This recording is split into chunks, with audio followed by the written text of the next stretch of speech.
আজ বেরিয়ে পড়েছিলাম বড়বাজারের উদ্দেশ্যে।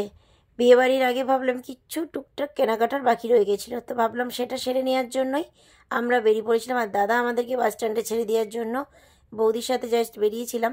তো ওখান থেকে আমরা বড়বাজারে কেনাকাটা প্রায় সারা হয়ে গেছিলো। ওখান থেকে ড্রাগন ফ্রুট নিয়ে বাড়িও ফিরে ফেলেছিলাম। অনেকটা ক্লান্ত হয়ে গেছিলাম সারাদিন ঘুরে ঘুরে।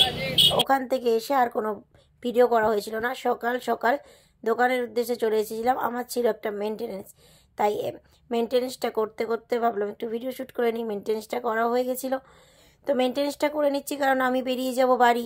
তা কদিন তো আসাই হবে না দোকান, আর মেনটেনেন্সও বন্ধ থাকবে, তাই ভাবলাম করেই একদম যাব।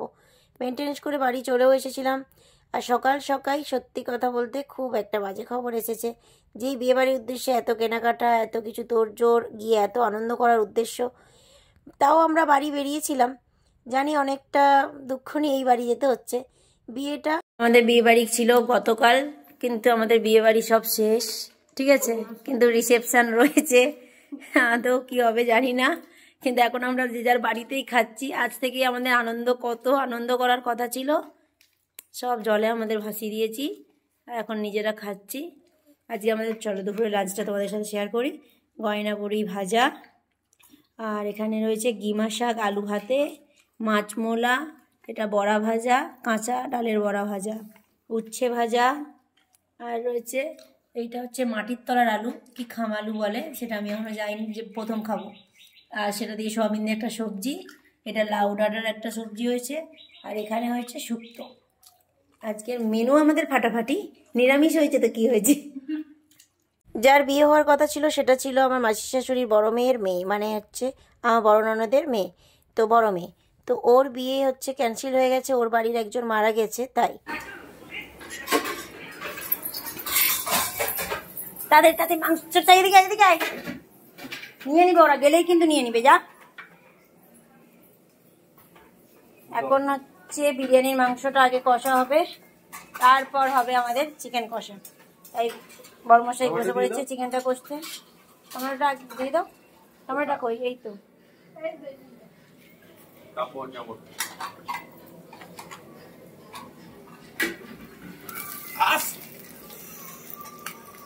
এমন করছে। তুমি বসো, চলো সর। উঠে পড়ো, উঠে পড়ো। আমি বসছি, উঠো। এটা যদি নিয়ে যাও তো উঠে পড়ো, বসছি। ছেকে মারবে না? ছেকে মারবো নাকি? তেল পিকে মারবে। তেল পিকে মারবো, উঠে পড়ো তাহলে।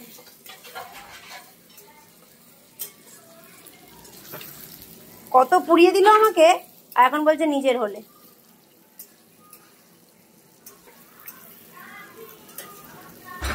উঠো, আমি করে নিচ্ছি। উঠো উঠো উঠো। কি দেবো? একটু টমেটো হোক, তারপর দিচ্ছি। এখানে সবাই ছিল উপস্থিত, মানে বিয়ে বাড়িতে যারা যাওয়ার কথা ছিল সেটা মানে আমার বাড়িতেই চলছিল আর কি। মানে সবাই যারা বিয়ে বাড়িতে ওই দিন যাওয়ার উপস্থিতের কথা ছিল সবাই আমার বাড়ি চলে এসেছে। মানে আমার যত ননদেরা ছিল আর কি, মাসি শাশুড়ির বাড়ির ননদেরা, আমার ননদেরা, মানে ভাইয়ের বউ, সব। মেহেন্দি অনুষ্ঠান ছিল মঙ্গলবার, কিন্তু এখন হচ্ছে মেহেন্দি অনুষ্ঠান। দেখতে পাচ্ছ একের পর এক বসে পড়েছে। কোনে তো চলে গেছে বাড়ি, আমাদের মেহেন্দিও মানে এখন চলছে, বুঝেছো, রিসেপশনের জন্য। বিয়ে বাড়ির তো শেষ, এখন এই যে এখন আমাদের সব মেহেন্দির অনুষ্ঠান চলছে। কি আর করা যাবে, মনে দুঃখ নিয়ে এখন হাতে সব মেহেন্দি পড়তে বসেছে। এই দেখো সবাইয়ের আনন্দের মুহূর্তই, কিন্তু যেই আনন্দটা হয়তো বিয়ে বাড়িতে হতো সেই আনন্দটা না হলেও আমরা কিন্তু আমাদের মতো করে আনন্দ করে খুব মজা করে এই দিনগুলোকে মানে উপভোগ করেছি। সত্যি কথা বলতে, হ্যাঁ, আমার বাড়ি কখনো মানে দুদিন থাকা হয়েছে, খুব আনন্দ করেছে। তারপরের দিন আবার হচ্ছে মাসি শাশুড়ি বাড়ি যাওয়া হলো, ভাইয়ের বিবাহবার্ষিকী ছিল বলে। মানে এই নিয়ে আমাদের মানে পুরো আনন্দ, মানে সত্যি কথা বলতে এই দিন আমাদের বাড়িতে সবাই ছিল, খুব রাতে মজা আনন্দ করে দিনগুলো কেটে গেছে। যে যেখানে যেমন পারছে গল্প করছে, মজা করছে। এবার দেখো আসল রহস্য, আগেকার দিনের কথা। বৃষ্টি হলেই আলু গুঁড়াতে ঢেলে দিতাম। দেখা যাচ্ছে খালি শরীরটা এরকম।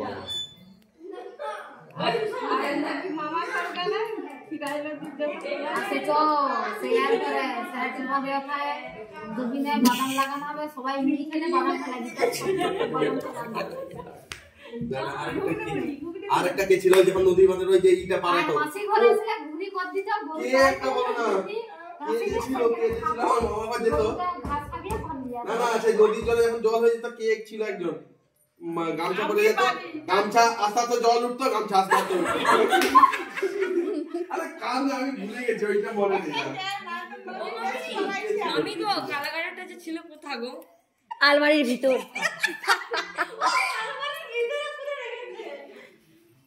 না ওই যে ওই শোকেসটা খুললেই পাবি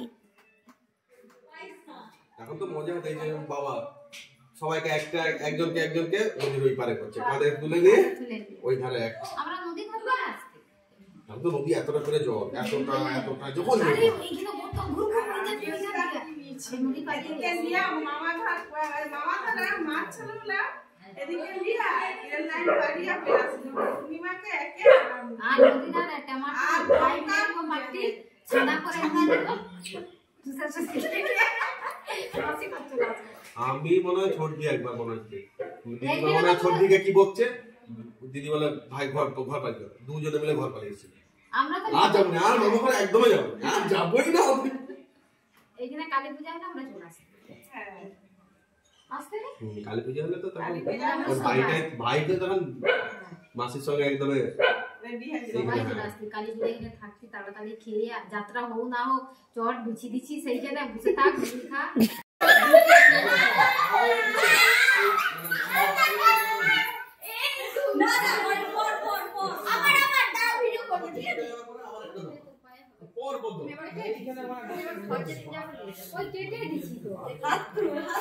ভিডিওগুলো দেখে নিশ্চয়ই তোমাদের ভালো লাগবে আর অবশ্যই কমেন্ট করে জানিও কেমন লাগছে তোমাদের ভিডিওগুলো দেখে। এর পরের ভিডিওগুলো কিন্তু আরোই মজাদার আরও চমকদার আসতে চলেছে। আমাদের এই কদিনের আনন্দ তোমাদের সামনে অবশ্যই তুলে ধরবো।